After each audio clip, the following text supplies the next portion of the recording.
বাংলার বিরোধী দলনেতার পদ, যেটা একসময় মমতা ব্যানার্জি যে পদে ছিলেন, তারপরে যে অধঃপতন হয়ে শুভেন্দু অধিকারী এসছে, বাংলার বিরোধী দলনেতার পদটা এখন একটা মিমে পরিণত হয়েছে।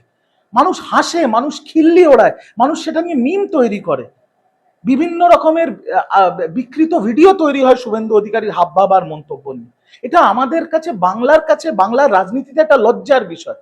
তিনি যদি বলতেন যে আমি লড়াই করব, মানুষের হয়ে লড়াই করব, বাঙালি হয়ে লড়াই করব, স্কুল কলেজ হাসপাতাল রাস্তা তৈরি করব, ইত্যাদি, এই আমাদের পরিকল্পনা আছে, তাহলে একটা গ্রহণযোগ্যতার জায়গা ছিল। একজন বাংলার বিরোধী দলনেতা, তার একটাই এজেন্ডা, অন্ধ মমতা ব্যানার্জির বিরোধিতা, অন্ধ অভিষেক ব্যানার্জির বিরোধিতা, অন্ধ তৃণমূল কংগ্রেসের বিরোধিতা।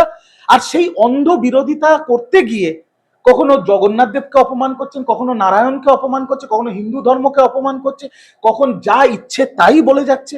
এটা উন্মাদ হয়ে গেছে। এই গরম পড়েছে, তার উপর ভাদ্র মাস, সম্পূর্ণ উন্মাদ হয়ে গেছেন উনি।